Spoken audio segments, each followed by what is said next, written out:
Hello, everyone, and welcome back to the Bloodworth Show, your favourite football show, podcast, YouTube channel, whatever you want to call it, wherever you're listening. Welcome back. Today we will talk about San Marino. Of course, they won their first ever competitive football match at the international level. I don't know why I said it like that, because they are only an international team. But there you go. But did you guys know that they had won a game before this 20 years ago in 2004? So we're going to be talking about what was life like back then in 2004 when San Marino won their first ever game, although it was a friendly, and now they've won their first ever competitive game. So yeah, pretty crazy really. We'll go over who are San Marino.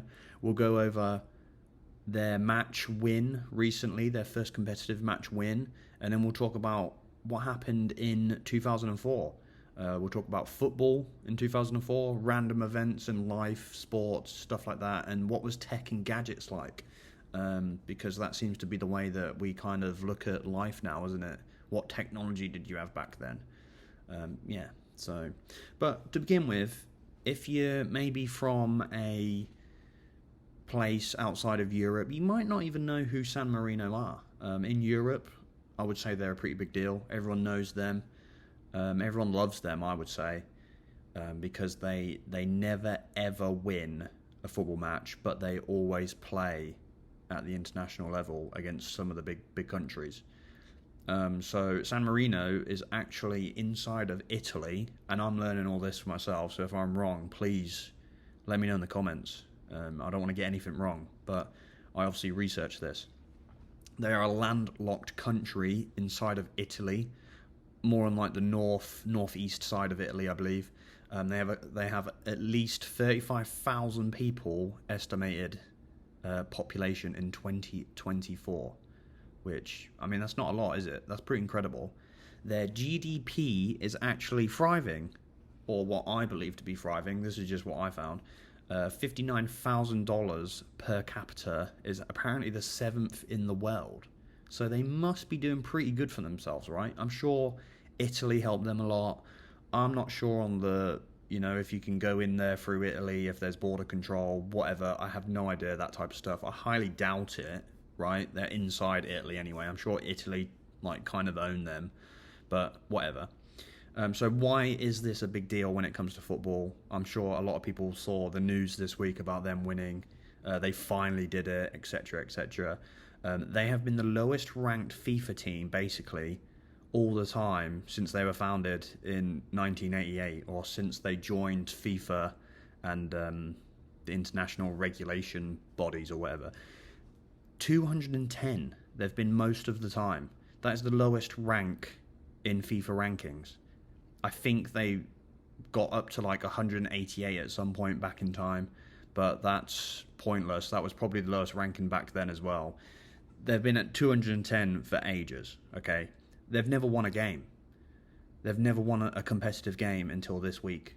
It's amazing. And just to give you a little bit of a backing on some of the players who play for the San Marino. I found their starting 11 against England in 2016. So yes, they played the big boys like England.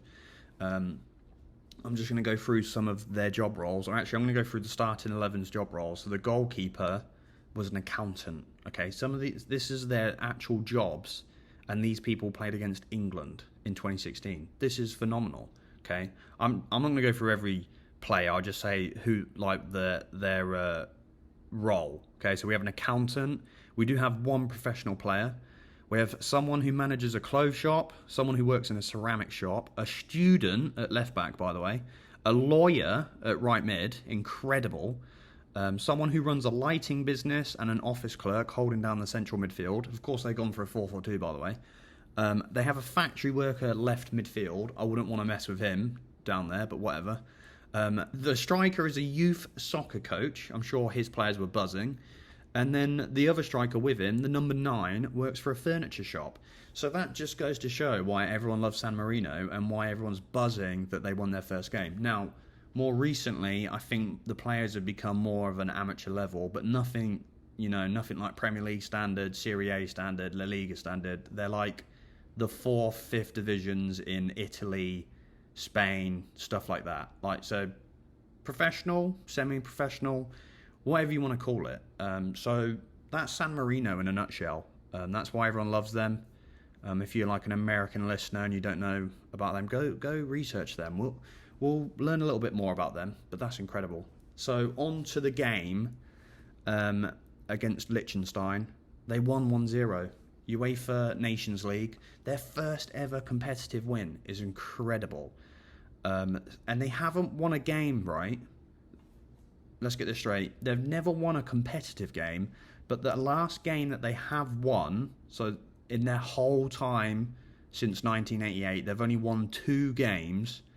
They were both against Liechtenstein, and they were both 1-0. The last one was in April 2004 against Liechtenstein, 1-0, 20 years ago. How crazy is that? All right, and I'm sure the coach of San Marino, sorry, I don't know his name, let me know in the comments.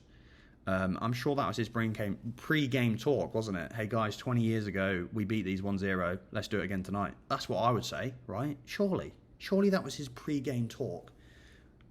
Surely, right? Come on. The scorer named Nico Sensalai.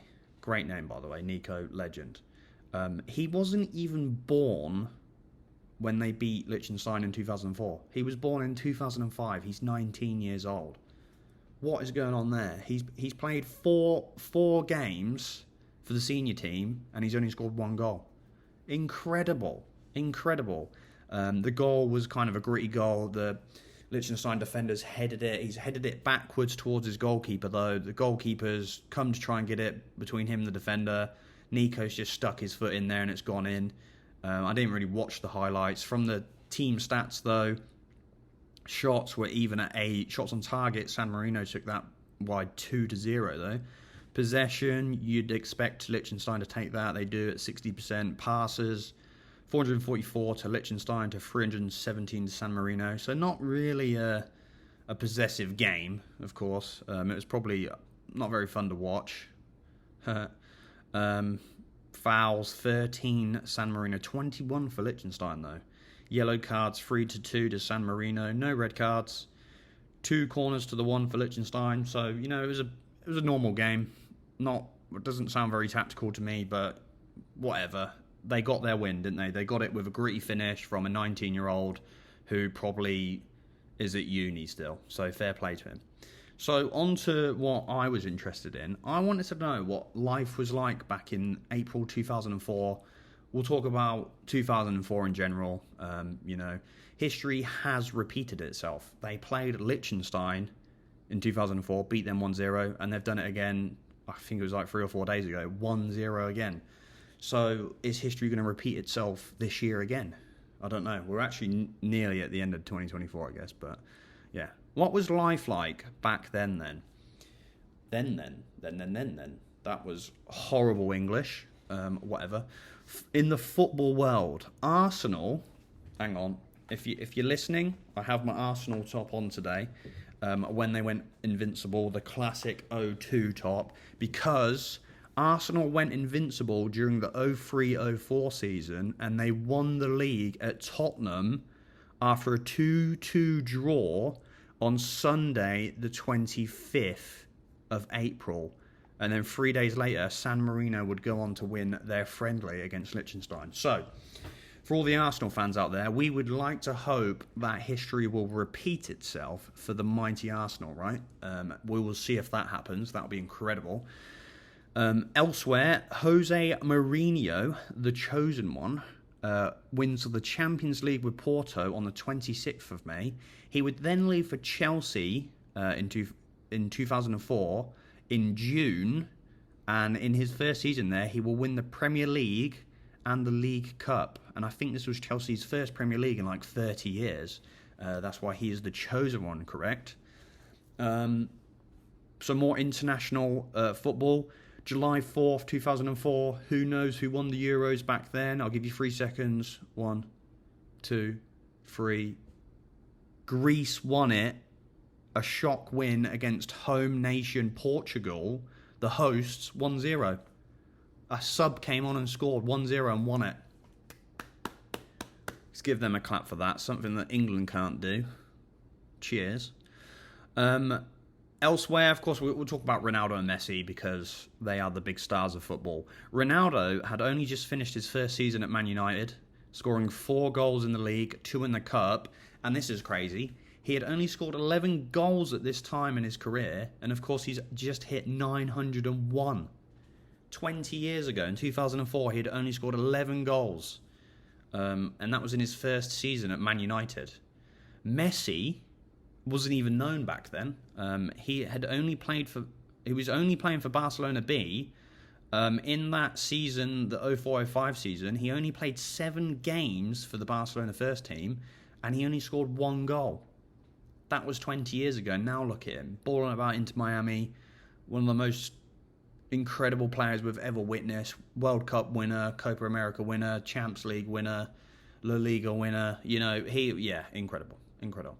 For my American fans out there, the soccer fans, the MLS at the time, in 2004, when San Marino beat Liechtenstein in their friendly, there was only 10 teams. There was 5 in each region.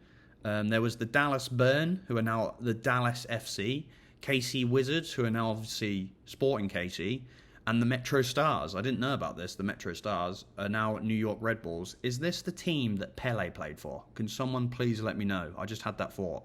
I didn't look that up. In comparison, the MLS now has 29 teams this season in 2024, and there's of course more being added, like the San Diego being added next season, I believe. And this statistic for the MLS actually made me laugh a little bit. The top goal scorer for the 2004 season was Brian Ching. Guess how many goals he scored? I'll give you 3 seconds again. 1, 2, 3, 12 goals. That's all he had, 12 goals over the season. I think there was I don't know how many games were played. I probably should have looked into that more, but whatever. Alright, random events in 2004 when San Marino last won their friendly. Eli Manning was drafted to the San Diego Chargers on April 24th. He had a great career, I heard. Phil Mickelson wins his first major as a golf pro. Mean Girls was released on April 30th. I bet we all feel old now, don't we? And other major movies that year, in 2004, was Shrek 2. So Shrek had already been and gone. Shrek 2 was the highest grossing movie that year, I think. Spider-Man 2 was also out. And The Incredibles came out that year. Friends, the TV show, would air its final episode on May 6th, 2004. I've never been a big fan of it, but it did kind of shock me that was the final episode in 2004, which is crazy. Lost, the TV series, aired its first episode on September 22nd, and everyone knows that show. That show is pretty incredible, and then it got pretty crazy. In 2004... UFC 46, 47, 48, 49, 50 happened. And we are now, this year, I think the next UFC up is 306. So that is interesting to know. The fashion back then, all the celebrities would wear Von Dutch and Uggs. Proper pop culture, wasn't it? Mean Girls probably helped with some fashion sense after that. But, you had your Gwen Stefani's, your Britney Spears out there. All the Disney shows, so that's quite funny to look back on. Yeah by Usher was number 1 in the charts. That was a horrible remake by me there. Whilst Hey Ya, that was better, by Outkast, started at number 1 at the beginning of 2004, and that was an absolute tune, by the way. Beyonce won 5 Grammys with her debut solo album. And George W. Bush was re-elected in November 2004. So that's some random events that I found for 2004. I'm sure there's a lot else going on in the world that I missed. So if you remember 2004, again in the comments, let me know, what were you doing? What were you doing back then? What were you doing? I don't even remember back that far. I was born in 98, so I was only 6. Technology and gadgets in 2004. On April 1st, 2004, 27 days before, again, San Marino won their first friendly and first game ever against Liechtenstein. April 1st, 2004, Google introduced Gmail. And they introduced this on April Fool's Day. So apparently a lot of people didn't believe that it was actually a real thing. I read that. Incredible. Facebook had launched in February, and again, it was obviously just for the Harvard students. It wasn't what it is today, a massive data center that provides our facts to everyone and sells stuff. Cheers. Cheers, Zuckerberg. You do make a good VR headset, though, so there you go. MySpace was the major platform, and I believe in 2004 it reached 1 million users at the time, which back then was probably pretty incredible. Now, man, I don't even know. I think like 5.5 billion people are connected to the internet or something crazy like that. So, yeah, we actually went outside back then. Major games, if you're into gaming, I am definitely. The games released in 2004 were these. Are you ready for this? This was a great year for gaming. GTA San Andreas, fantastic. CJ on his BMX. I used to be at the BMX bike park all the time, so maybe I didn't go outside back then. Half-Life 2, never played it, but I heard it was great. Halo 2, definitely played it. They were, of course, some of the best games ever made, so can we go back there, please? Call of Duty, take some hints there. World of Warcraft would be released in November 2004, and the rest was history there, wasn't it? With people doing, I don't even know, people went on there for like months at a time, didn't they? Which is crazy. The Nintendo DS was released in 2004, and also the PSP, the PlayStation Portable. I had one of them. It was incredible. Everyone back then had a Motorola, and that year the Razer Motorola flip phone was released at $499. Wow, that's a lot of money for back then. Apple released the iPod Mini. I'm sure everyone had them. I'm pretty sure they introduced the colorway, and everyone wanted one, so you could get different color. Crazy. And just so everyone knows, YouTube wasn't introduced or invented or whatever until 2005. So back then, how would you even watch the highlights to San Marino versus Liechtenstein? Did anyone even talk about this? I don't think they did. I don't think anyone even knows that they've already won a game before, but it was just a friendly. So that's incredible. So that was what life was like in 2004. Quite a lot has changed, right? 20 years ago. Look at how much has happened. It's absolutely incredible. So what will happen the next 20 years? Can San Marino win before then again in a competitive match? I don't know who they play next, actually. What if they're winning right now and I don't even know it? What will technology look like? Who will the celebrities be? I don't know. And what will football look like in 20 years? It's obviously changed a lot with your tactics, your players, your technology being involved. We can now watch it on YouTube. Incredible. What do you think it will look like? Let me know in the comments. So many comments in this video. You can give me as much information as you want. I've asked like 3 questions already. And yeah, let me know where you were in 2004. What do you remember from 2004? You can go research it. Let me know. I was 6 years old, so I was probably playing with Action Men or something. I don't know. I probably didn't even know that football existed back then. So yeah. If you enjoyed this video, this podcast, wherever you're listening, wherever you're watching, please don't forget to subscribe, download, follow, like, do what you can to help me out. Remember, it's $0 for you, £0 for you, €0 for you, wherever you are listening, but it helps me a lot. It keeps me motivated, and it will make me continuously enjoy doing this. So yeah. Appreciate it, and I will see you guys next time.